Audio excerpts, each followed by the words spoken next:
On a cold winter day of 1902, a young woman imagines a device which is simple and groundbreaking, but too ahead of its time.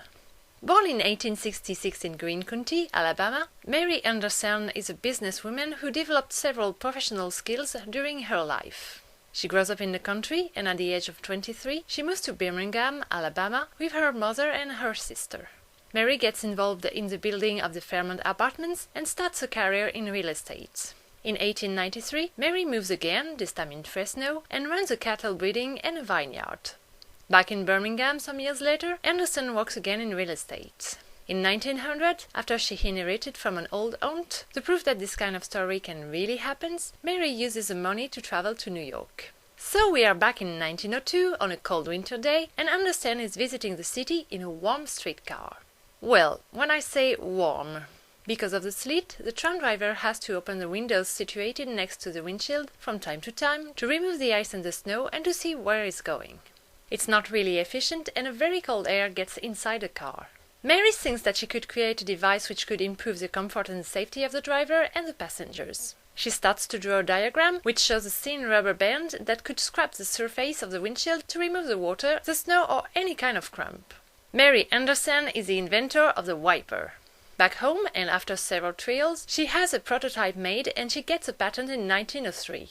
The device is a rubber blade put on a wooden stick that can be moved by hand from the inside of the car. A counterweight lays the blade flat on the windshield and puts the device back in place after its use. It is cheap and it can be removed if necessary. The idea of the wiper is not new, but the one created by Mary is more efficient than the other ones. The trouble is that at the beginning of the 20th century, vehicles with windscreens are pretty rare. The cars are found mainly in big cities, and the speed is so slow that they don't really require a wind protection. What about the bad weather? Most of the time the driver put up with it without batting an eye because he was used to travel in a horse carriage.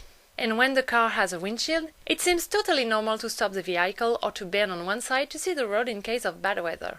So people don't understand the use of Mary's invention and even say that it could be a dangerous distraction for the driver.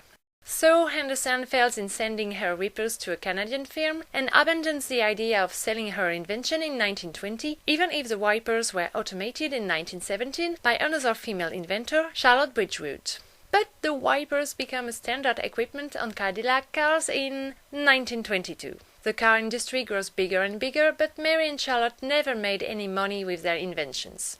Mary takes it philosophically, and she is happy of her contribution to the road safety. The wipers becomes intermittent in the 60s, thanks to Robert Kims, and in the 21st century they've got a heating versions. For the anecdote, Robert, who lost his left eye on his wedding day because of a champagne cork, was annoyed by the speed of the wiper, and that's why he worked on a way to make it move slower. The irony of this story is that, after a very long trial linked with his invention, Robert got divorced.